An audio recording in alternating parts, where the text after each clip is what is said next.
Most kindest character की अगर बात हो और उसमें तांजिरो का नाम ना आए, ऐसा हो ही नहीं सकता। तांजिरो इतना प्योर है कि उसे इवन डीमंस के लिए भी बुरा लगता है, क्योंकि उसे पता है कि उनका भी एक काफी बुरा अतीत रहा होगा। एंड तांजिरो अपने दोस्त एंड बहन के लिए कुछ भी कर सकता है, लाइक किसी भी हद तक जा सकता है बंदा।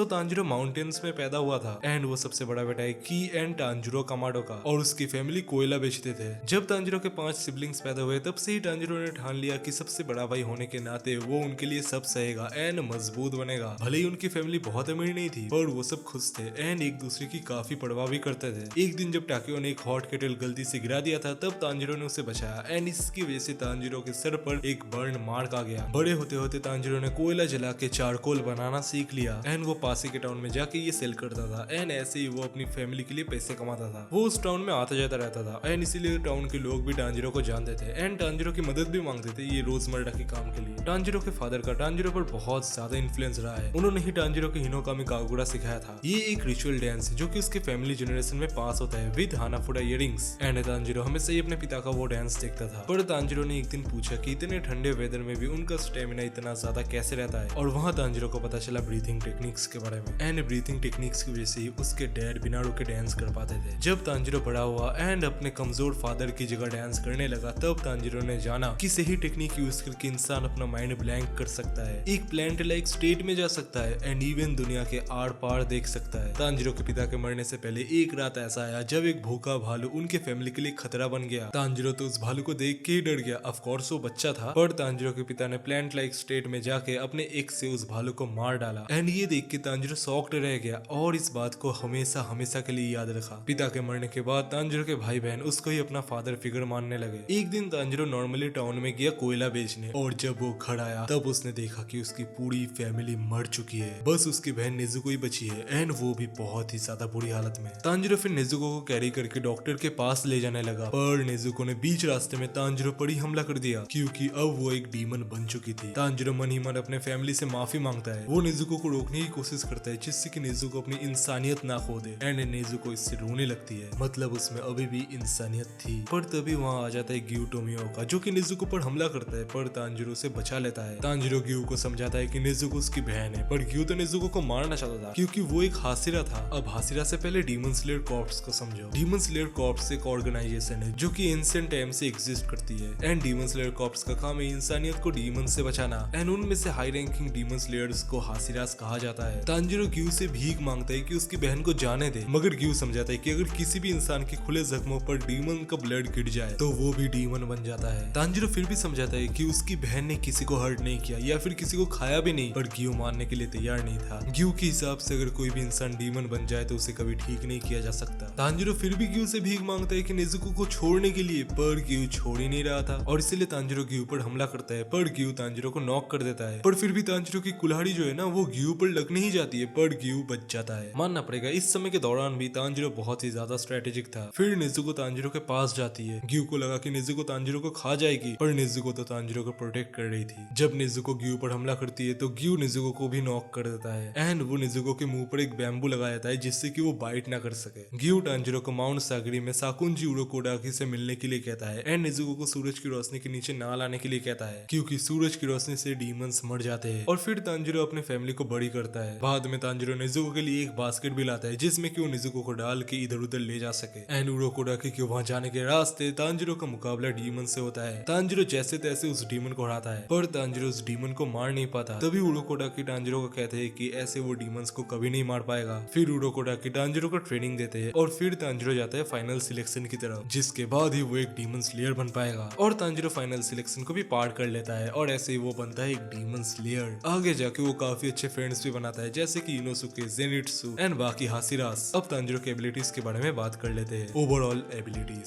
शुरू से ही तांजिरो की एबिलिटीज एक एवरेज ह्यूमन से ज्यादा है। उसके पास great senses, sense of smell, immense will power and great intellect है एंड अपने नेचुरल एबिलिटीज से ही उसने ऑलमोस्ट के ऊपर एक फैटल ब्लो लैंड कर दिया था अपने कुल्हाड़ी से। तांजिरो अपने स्ट्रॉन्ग हेड का भी यूज करना अच्छे से जानता है। तांजिरो ने ट्रेनिंग के बाद साबिटो को भी सरपास कर दिया था एंड उसके ओपनिंग थ्रेड देखने की एबिलिटी भी अनलॉक हो गई थी और ऐसे ही उसने बहुत एबिलिटीज एबिलिटीज अनलॉक किया एंड अपने स्किल को इम्प्रूव किया, इनहैंस्ड एक्यूरेसी। तांजिरो की एक्यूरेसी भी एक अलग ही लेवल पर है, क्योंकि अकासाकी भागने के समय तांजिरो ने उस पर अपना कटाना फेंका था, जो कि हिट भी किया था एंड उसने मुजान पर भी बहुत ज्यादा एक्यूरेटली अटैक किया था। हार्ड स्कल, तांजिरो का स्कल एक पत्थर जैसा हार्ड है। तांजिरो अपने ओपोनेंट पर अपने हेड से हेडबट मारता है, ऐसा उसने सानिमी पर किया था एंड इनोसुके पर भी, और इससे उसके ओपोनेंट कुछ समय के लिए स्टन हो जाते हैं, पर इससे तांजिरो को कुछ नहीं होता। इंडोमिटेबल विल, तांजिरो की विल भी काफी ज्यादा है, वो कभी नहीं डरता स्ट्रॉन्ग ओपोनेंट से इंगेज होने में एंड रेनगोकू के मरने के बाद ये विल और बढ़ गया। इवन तांजिरो ने ऐसे ही अपनी सिस्टर को भी बचाया था डुई के हाथों से and no matter what Tanjiro कभी गिव अप नहीं करता। टैक्टिकल इंटेलेक्ट, तांजिरो बहुत ज्यादा एडेप्टिव है, अपने से स्ट्रॉन्ग ओपोनेंट्स के फाइटिंग स्टाइल को समझ के फिर तांजिरो लड़ता है और ये उसकी नेचुरल एबिलिटीज है। Demon slayer mark, demon slayer mark एक स्पेशल मार्क है जो कि डीमन स्लेयर्स को एक सर्टेन कंडीशन पे ही मिलता है एंड इससे उन्हें एबिलिटीज भी मिलता है। तांजिरो को अपने मार्क से strength, speed and durability boost मिलता है। इसका बस एक ही ड्रॉबैक है कि ये कभी कभी एक्टिवेट होता है क्योंकि इससे बॉडी थक जाती है। ब्राइट रेड निशिरिन सॉर्ड, तांजिरो ने ये तब अनलॉक किया था जब नेजुको ने अपने ब्लड डिमन आर्ट से उसके सॉर्ड को लाइट अप किया था और इसकी वजह से ही तांजिरो हंटेंगो के क्लोन्स को स्लो कर पाया था। ट्रांसपेरेंट वर्ल्ड, अपने फादर की तरह ही तांजिरो भी ट्रांसपेरेंट वर्ल्ड को देख सकता है, इससे वो अपने ओपोनेंट के ब्लड फ्लो एंड मसल्स को भी देख पाता है, इवन ओपोनेंट के हमलों को भी, और इससे ही तांजिरो ने हंटेंगो के मेन बॉडी को ढूंढा था। इसके बाद उसने अकाजा को भी इसकी मदद से ही काटा था। रिपीटेटिव एक्शन, इसमें यूजर को फोकस करके अपने चाहने वालों के बारे में सोचना पड़ता है जिससे कि उन्हें स्ट्रेंथ मिले। सेल्फलेस स्टेट, इससे यूजर की फाइटिंग स्पिरिट एंड हो जाती है एंड इससे एनिमीज यूजर को डिटेक्ट नहीं कर पाते। अब फिजिकल एबिलिटीज की भी बात कर लेते हैं। इमेंस स्ट्रेंथ, माउंट सागरी में ट्रेनिंग के बाद तांजिरो को बहुत ज्यादा आर्म एंड लेग स्ट्रेंथ मिला है एंड तांजिरो ने इसका बहुत अच्छे से यूज भी किया है, जैसे कि गेन्या के आर्म को तोड़ना एंड इनोसुके के रिब्स को। वो अपने कटाना को इतनी जोर से स्विंग करता है कि वो एक बोल्डर को काट दे एंड ट्रेनिंग में भी उसने 100 पुशअप्स एक बार में किया था। जब वो मिशन वगैरह में नहीं रहता तब वो अपनी बॉडी को ट्रेन करता है। Immense speed and reflexes, Tanjiro की स्पीड एंड रिफ्लेक्सेस भी काफी अच्छी है। फाइनल सिलेक्शन से पहले भी तांजिरो की स्पीड इतनी थी कि वो साबिटो को आउट पेस कर दे। बटरफ्लाई मैंसन में ट्रेनिंग करने के बाद तो तांजिरो की स्पीड लोअर रैंक डीमन से भी मैच कर गया था एंड उसने हांटेंगो के क्लोन्स एंड अकाजा के साथ भी कीप अप किया था एंड वो डाकी से भी ज्यादा तेज है। डीमन स्लेयर मार्क आने के बाद तो उसकी स्पीड और ज्यादा बढ़ गई थी कि वो इवन मुजान से भी कीप अप कर रहा था। लाइक सोच पा रहे हो, मुजान से कीप अप कर रहा था बंदा। Immense stamina and endurance, demon slayer बनने से पहले भी तांजिरो का स्टेमिना काफी अच्छा था, वो रिकवरी ब्रीथिंग से इजीली रिकवर हो सकता है एंड इससे उसने बर्जर्क नेजुको को शांत किया था। और एंड्योरेंस के बारे में और ज्यादा हम फीड वाले सेक्शन में जानेंगे, बट इतना समझ लो कि तांजिरो इन्फिनिटी कैसल में साढ़े हासिरात से ज्यादा समय तक टिका था। सुपरनेचुरल एबिलिटीज की भी बात कर लेते हैं। इनहैंस स्मेल, डीमन स्लेयर बनने से पहले भी टाउन के लोग जानते थे कि तांजिरो की सेंस ऑफ स्मेल काफी अच्छी है, वो बहुत कम सेंट्स को भी इजीली कैच कर लेता है और इससे वो अपने सराउंडिंग्स को भी काफी अच्छे से जान पाता है। Extra sensory perception, Tanjiro even other creatures के इंटेंशन, थॉट्स एंड फीलिंग्स को भी समझ सकता है, like animal, insects and birds and वो डीमंस की ऑरा देखकर ही उनके स्ट्रेंथ भी समझ सकता है। सूडो प्रिकॉग्निशन, योरिची टाइप 0 के साथ ट्रेनिंग के समय तांजिरो ने उसके 6 मूव्स को प्रेडिक्ट कर लिया था, मतलब वो आने वाले अटैक्स को भी समझ सकता है। मैंने तांजिरो के गेम्स की एबिलिटीज यहाँ पर एक्सप्लेन नहीं किया, अगर आपको जानना है तो मुझे बताया ना, मैं वीडियो बना दूंगा। अब तांजिरो की फाइटिंग स्टाइल भी देख लेते हैं। मास्टर्ड स्वॉर्ड्समैन, तांजिरो हमेशा से ही स्वॉर्ड चलाना जानता था एंड तांजिरो की स्वॉर्ड स्किल सीनियर स्टूडेंट से भी ज्यादा अच्छी है और इसका अंदाजा आप इसी से लगा सकते हो कि कैसे तांजिरो ने डाकी के अटैक्स को अपने स्वॉर्ड से ब्लॉक किया था। और स्वॉर्डस्मिथ विलेज के बाद तो तांजिरो का स्वॉर्ड स्किल एक हासिरा के लेवल तक चला गया है। ब्रीथिंग स्टाइल, ब्रीथिंग स्टाइल की बात करते हैं, ये स्वॉर्ड्समैनशिप स्टाइल है एंड इसको डीमन स्लेयर्स प्रैक्टिस करके सीखते हैं या फिर उन्हें सिखाया भी जाता है। वाटर ब्रीथिंग, तांजिरो को वाटर ब्रीथिंग उडोकोडाकी ने सिखाया था जो कि प्रीवियस वाटर हासिरा थे। तांजिरो ने इससे साबेटो को भी सरपास कर दिया था और इससे उसने रूई एंड इनमु को हराया था, पर तांजिरो की बॉडी इस ब्रीथिंग को सूट नहीं कर रहा था और इसीलिए तांजिरो ने हिनोकामी कागुरा को अपना मेन ब्रीथिंग टेक्निक बनाया, पर फिर उसने वाटर एंड हिनोकामी कागुरा को मिक्स करके यूज किया। हिनोकामी कागुरा, रूई के साथ लड़ाई में जब तांजिरो ने ऑलमोस्ट मरने का एक्सपीरियंस किया तब उसे अपनी फादर की मेमोरी दिखा जहां उसके फादर ने उसे ये ब्रीथिंग टेक्निक सिखाया था, पर इससे तांजिरो की बॉडी की एनर्जी पूरी ड्रेन हो जाती है। पर हासिरा ट्रेनिंग में तांजिरो ने इसे और पॉलिश किया एंड इसके सारे फॉर्म्स भी सीखा एंड सीखा क्या भाई, उसने पूरा मास्टर कर लिया फॉर्म्स को और जब उसने उसे और पॉलिश किया तब उसने अनलॉक कर लिया लेजेंडरी सन ब्रीथिंग, जिस ब्रीथिंग से बाकी सारे ब्रीथिंग्स बने हैं। अब तांजिरो की टेक्निक्स भी देख लेते हैं। वाटर सरफेस स्लैश से यूजर इतना मोमेंटम जनरेट करता है कि वो एक पावरफुल स्लैश करे। वाटर व्हील से यूजर लीप करके वर्टिकली स्पिन से अपना हमला सर्कुलर मोशन में रिलीज करता है। फ्लोइंग डांस से यूजर स्विंग करके अपने ब्लेड को बेंड करता है एक वाइंडिंग मोशन में एंड एक फॉलोइंग पैटर्न में डांस करते हुए अपने रास्ते में आने वाले सब कुछ को काट देता है। स्ट्राइकिंग टाइट से यूजर मल्टीपल स्लैशेस करते हैं अपने बॉडी को ट्विस्ट करके। टर्बुलेंट एक इंप्रूव्ड वर्जन है स्ट्राइकिंग टाइट का, इसमें स्लैशेस की क्वांटिटी एंड एक्यूरेसी बढ़ जाती है। ब्लेज रेन आफ्टर ड्रॉट से यूजर शॉर्ट को अलग तरीके से पकड़ के ओपोनेंट के सर को एक ही बार में काट देते हैं और इससे नाक के बराबर डैमेज होता है। ये तभी यूज किया जाता है जब इनेमी खुद से सरेंडर कर दे। वर्लपूल से यूजर अपने अपर एंड लोअर बॉडी को ट्विस्ट करके वर्लपूल बनाते हैं जो कि सब कुछ काट देता है जो भी उसके रास्ते में फंसता है। इसका इफेक्ट एंड एक्यूरेसी पानी के नीचे और बढ़ जाता है जहाँ वो अपने वेपन के अराउंड वाटर ड्रॉ कर सकते हैं। वर्लपूल फ्लो एक कॉम्बिनेशन है फ्लोइंग डांस एंड वर्लपूल का, जिसको कि तांजिरो ने ही बनाया है। इसमें फ्लोइंग डांस का footwork and twisting movements of Whirlpool combine होता है एंड फिर स्वॉर्ड्समैन अपने ही चारों ओर एक अटैक परफॉर्म करता है और इससे वो सारे प्रोजेक्टाइल्स को रिडायरेक्ट कर देता है। ड्रॉप रिपल थ्रस्ट से यूजर एक precise and accurate thrust perform करते हैं अपने ब्लेड से, इससे वो ओपोनेंट के अटैक को रोकते हैं एंड इससे बहुत सारे रिपल्स दिखते हैं। ड्रॉप रिपल थ्रस्ट कर्व से यूजर अपने स्वॉर्ड के एक स्पेसिफिक एंगल से स्ट्राइक करते हैं एंड इससे एनिमी का अटैक पूरा नलिफाई हो जाता है। वाटरफॉल बेसिन से यूजर ओपोनेंट को वर्टिकली काटता है एक फ्लोइंग मोशन में। ये तब ज्यादा इफेक्टिव होता है जब वो नीचे गिरते हैं। स्प्लैशिंग वाटर फ्लो टर्बुलेंट से यूजर अपने फुटवर्क को चेंज करते हैं जिससे उनका लैंडिंग टाइम कम हो सके, इससे वो विदाउट लिमिट्स मूव कर सकते हैं। कांस्टेंट फ्लक्स से user continuous flowing attacks perform करता है जो कि एक वाटर ड्रैगन का फॉर्म लेता है एंड इससे हमले का स्ट्रेंथ एंड पावर बढ़ता है। डांस से यूजर एक single high power vertical slash deliver करता है। डांसिंग फ्लैश से user thunder clap and flash technique को कंबाइन करके बहुत ज्यादा ऑक्सीजन इनहेल करके एंड अपने लेग्स पर फोकस करके एक स्लैश रिलीज करते हैं ओपोनेंट पर। क्लियर ब्लू स्काई से यूजर अपने बॉडी को स्पिन करके 360 डिग्री स्लैश करते हैं। रेजिंग सन से यूजर 2 हॉरिजॉन्टल स्लैश करते हैं जो कि हिट या डिफेंड में काम आता है। बर्निंग बोन समर सन से यूजर एक बड़ा सर्कुलर स्लैश करते हैं जो कि उन्हें डिफेंड करता है आने वाले अटैक से। सेटिंग सन ट्रांसफॉर्मेशन से यूजर हवा में बैक फ्लिप करके शॉर्ट स्लैश डिलीवर करते हैं। सोलर हीट हेज से यूजर अपने टारगेट की तरफ चार्ज करता है एंड एक हॉरिजॉन्टल स्लैश अनलीज करता है जो कि कवर्ड होता है हेज से। ये लैंडिंग में फेल हो जाता है बट स्टिल ओपोनेंट पर ये एक्चुअली हिट करता है। बेनिफिशिएंट रेडियंस से यूजर हवा में घूमता है एंड एक पावरफुल स्लैश डिलीवर करता है जो कि एनिमी को घेर लेता है। सनफ्लावर थ्रस्ट से user single thrust attack use करता है अपने ब्लेड के पॉइंट से। सन भालो हेड ड्रैगन डांस से user continuous fast and powerful attack unleash करते हैं जो कि जापानीज फ्लेम ड्रैगन जैसा लगता है। इस टेक्निक से एक साथ बहुत ओपोनेंट्स को मारा जा सकता है। फायर व्हील से यूजर अपने ओपोनेंट के पीछे आता है एंड हवा में डाउनवर्ड स्पिन करता है एंड एक सर्कुलर मोशन में शॉर्ट अटैक रिलीज करता है। फेक रेनबो से user high speed twist and rotation करते हैं एंड आफ्टर इमेज बनाते हैं, इससे वो ओपोनेंट के हमलों से बच पाते हैं। फ्लेम डांस एक 2 कॉम्बो स्ट्राइक है जो कि शुरू होता है वर्टिकल स्लैश से देन हॉरिजॉन्टल में। 13th फॉर्म में यूजर साढ़े 12 सन ब्रीथिंग फॉर्म्स को रिपीटेटिव यूज करते हैं, इससे एक्यूरेसी एंड एजिलिटी बढ़ती है। इसको मेनली मुजान के 12 वाइटल ऑर्गन्स को डिस्ट्रॉय करने के लिए बनाया गया था। इक्विपमेंट की बात करें तो पहले तांजिरो निचिरिन कटाना यूज करता था और बाद में उसने यूरिची टाइप 0 के अंडर के कटाना को उठा लिया जिसको कि होटारू ने पॉलिश कर दिया था। बाकी शॉट्स की तरह ये पहले ब्रोक नहीं हुआ बल्कि ये एंड बैटल में ब्रोक हुआ था। अब तांजिरो की फीट्स भी देख लेते हैं। तांजिरो ने एक ब्रोकन डिश में बिल्ली का स्मेल कैच कर लिया था। इवन मुजान का सेंट भी पिकअप कर लिया था अपने डेड फैमिली से और उसने मुजान को फिर भीड़ वाले सिटी में ढूंढ लिया था। तांजिरो ने ट्रैप्स को भी स्मेल कर लिया था। इवन तांजिरो ने उस लैंड को भी स्मेल कर लिया था जिससे पता चलता है कि कहाँ अटैक करना होता है। एक सरप्राइज अटैक जो कि उसके नीचे से आ रहा था तांजिरो ने उसे भी स्मेल कर लिया था। उसने एक आसपास के डीमन का स्मेल भी कैच कर लिया था। इवन पॉकेट डायमेंशन में जो डीमन था उसको भी उसने स्मेल कर लिया था। उसने कियोगाई के अटैक से पहले मोल्ड का स्मेल भी कैच कर लिया था। उसने स्पाइडर वेब जो कि डीमन स्लेयर्स को कंट्रोल कर रहा था उसका भी पता लगा लिया था।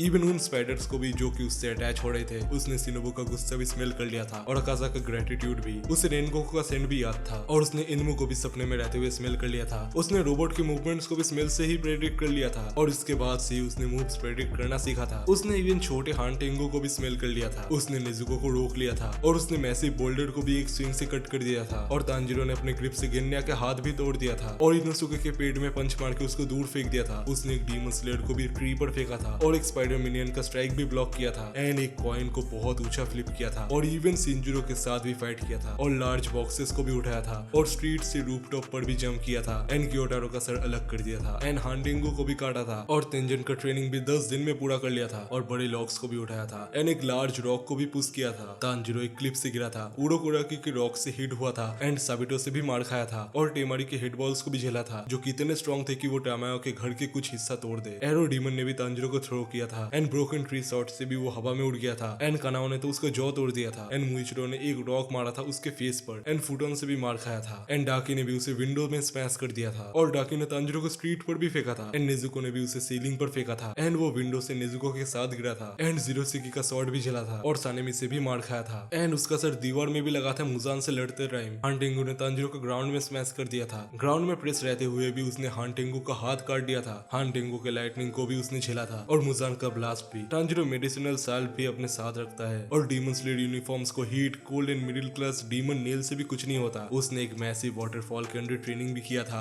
इवन मुजान से लड़ने के बाद उसने एक हाथ खो दिया था एंड उसकी सेंसेस भी रुक गई थी और उसने मुजान का फाइनल अटैक भी सर्वाइव किया था। अब उसके सर की ड्यूरेबिलिटी भी देखो। उसने एक डीमन स्लेट को इतना हार्ड स्ट्राइक किया था कि वो स्टन हो गया था एंड हैंड डीमन का ब्लो भी नॉक कर दिया था। उसने इनोजुके को भी स्टन कर दिया था। नेजुको के हेडबट से भी उसे कुछ नहीं हुआ था। इवन अकाजा ने भी तांजिरो के हेडबट की तारीफ किया था। उसने अपने सपने में भी खुद को मारा था। उसने इतने डैमेज के बाद भी क्योगाई से फाइट किया था। वो नेजुको के साथ रुई से फाइट करने के बाद भागा भी था और गियोटारो ने तो बेचारे के फिंगर्स भी तोड़ दिया था। इनवो के एक प्रिजनर ने उसे स्टैब भी किया था। उसने गियोटारो का पॉइजन सिकल अपने जॉ में लिया था और मुजान के टेंड्रिल्स ने भी उसे पियर्स किया था। उसने गियोटारो का पॉइजन भी सर्वाइव किया था और वो 2 महीने तक कोमा में था। ऑल्सो वो मुजान के पॉइजन से भी मरने के बाद वापस जाग गया था। डाकी ने तो स्लैसेस से उसे कट भी किया था एंड हांटेंगो ने भी तांजिरो के चेस्ट को काट दिया था एंड मुजान ने तांजिरो के आई को। उसने हांटेंगो का स्क्रीम भी सर्वाइव किया था एंड बाद में 2 स्क्रीम्स एक साथ सर्वाइव किया था एंड हांटेंगो के फाइनल फॉर्म ने भी उसे ब्लास्ट किया था। हैंड डीमन ने भी उसे ट्री पर पंच कर दिया था। इनोसुके ने भी उसे ग्राउंड में किक किया था एंड इगुरो ने उसे ग्राउंड में पिन किया था एंड मुइचिरो का एल्बो भी झेला था एंड चॉप भी एंड सानेमी के पंच से भी वो उड़ गया था एंड अकाजा के किक से भी एंड अकाजा के दूसरे किक को भी उसने झेला था। इवन तीसरे स्ट्रॉन्ग किक को भी उसने नेजुको की इमोशंस को अपील करके उसे रोका था एंड एक डीमन को ट्री में नेल कर दिया था जिससे कि वो मूव ना कर पाए। वो एनिमल्स को भी समझ सकता है और वो क्योगाई के ड्रम पैटर्न को भी समझ गया था और वो ये भी समझ गया था कि वो एक डीमन ड्रीम में है और उसने हांटेंगो का पार्ट यूज करके ही लाइटनिंग को रोका था। उसने उरोकोडाकी के साथ कीप अप किया था। उसने कनाओ को भी कैच कर लिया था एंड डाकी के सैस से यूजुई को भी बचाया था एंड ट्री पर भी चढ़ा था विदाउट मेकिंग साउंड एंड मुइचिरो से एक लड़के को भी छीन लिया था और 5 शॉट्स को फ्लिंग कर दिया था। उसने जल्दी से नेजुको का बाइट भी अपने एक्स से रोका था और ग्यू के हमले से भी नेजुको को बचाया था एंड लीपिंग डीमन पर भी उसने इमीडिएटली रिएक्ट किया था और माउंटेन से भी उठ रहा था ट्रैप्स अवॉइड करके और साबिटो का सरप्राइज हमला भी रोका था एंड हैंड डीमन से भी बचा था और सॉम डीमन से भी और टेमारी के हैंड बॉल्स को भी उसने क्लोज रेंज में डॉज किया था एंड एरो डीमन के साथ भी रिएक्ट किया था एंड क्योगाई के क्लो अटैक को भी डॉज किया था एंड सानेमी का स्वाइप भी डॉज किया था। उसने डाकी के साथ भी ब्रॉल किया था एंड हांटेंगो के साउंड ब्लास्ट को भी डॉज किया था एंड हांटेंगो के लाइटनिंग से गिन्या को हटाया था एंड सानेमी के अटैक से भी गिन्या को बचाया था एंड सानेमी का अपर कट भी पकड़ लिया था। उसने तमायो के ब्लड कलेक्टेड को क्योगाई पर थ्रो किया था एंड अपना शॉट भी अकाजा पर फ्लिंग किया था एंड मुजान पर भी उसने मूविंग ट्रेन के टॉप पर फ्लिप किया था एंड नेजुको को भी एक अटैक से बचाया था। उसने सॉम डीमन का स्ट्राइक डॉज करके उसका सर काट दिया था एंड इनोसुके के स्वीपिंग स्लैश से भी बचा था एंड क्योगाई के रैपिड स्लैशेस को भी अवॉइड किया था इवन दो उसको रूम में इधर उधर थ्रो किया जा रहा था फिर भी उसने अवॉइड किया था अटैक्स और उसने रुई के स्ट्राइक्स को डिफ्लेक्ट और डॉज भी किया था एंड आप जानते हो कि रुई कितना ज्यादा स्ट्रॉन्ग है एंड गियोटारो के स्ट्राइक से भी बचा था एंड अकाजा के बैक हैंड से भी और अकाजा के सरप्राइज अटैक से भी एंड वो मुजान के स्ट्राइक से भी बचा था और तांजिरो तो मुजान के क्लोज रेंज अटैक से भी बचा था एंड उसने ग्यू पर रॉक भी फेंका था और इवन एक एक्स भी। वो तो एरो डीमन के अटैक्स को भी फॉलो कर पा रहा था एंड उसने अपना फॉल भी सॉफ्ट कर लिया था एंड उसने इनोसुके से भी क्लोज रेंज में फाइट किया था एंड नेजुको को कनाओ से भी बचाया था और उसने कनाओ को भी रिफ्लेक्स ट्रेनिंग में हरा दिया था जिसको कि इनोसुके एंड जेनिट्सु तक नहीं हरा पाए थे। उसने जेनिट्सु एंड इनोसुके के साथ मिलकर डाकी को भी हराया था एंड गियोटारो का स्ट्राइक भी डिफ्लेक्ट किया था एंड उसने हेडबट यूज करके फिर गियोटारो पर एक पॉइजन कुनाई से अटैक किया था एंड हांटेंगो डीमन का हाथ भी काट दिया था एंड हांटेंगो के अटैक से नेजुको को भी बचाया था एंड उसने हांटेंगो का नेक भी काटा था और सानेमी का किक भी डॉज किया था और मुइचिरो के ट्रेनिंग को उसने बस 5 दिन में पास कर लिया था और मित्सुरी का ट्रेनिंग भी और उसने इगुरो का ट्रेनिंग बस 4 दिन में कंप्लीट कर लिया था और सानेमी एंड ग्यू के स्पारिंग मैच में भी उसने कीप अप किया था। उसने 7 दिन तक एक माउंटेन में सर्वाइव भी किया था। Demon Tanjiro. मुजान ने मरने से पहले तांजिरो को डीमन बनाया था। उसने सोचा था कि तांजिरो उसकी लेगेसी कंटिन्यू करेगा और इसीलिए उसने तांजिरो को अपनी सारी एबिलिटीज दे दिया था। इवन दो तांजिरो बाद में नॉर्मल बन गया पर तांजिरो ने इस समय जो पावर डिमोन्स्ट्रेट किया था वो अलग ही लेवल का था। उसने रोड करके जमीन तोड़ दिया था। उसने मुजान जैसा बड़ा ब्लास्ट भी किया था और ग्यू एंड जेनिट्सु को भी पीछे ढकेला था अपने टेंड्रिल्स से। अब बात कर लेते कि क्या तांजिरो मुजान से ज्यादा पावरफुल है? वेल नहीं,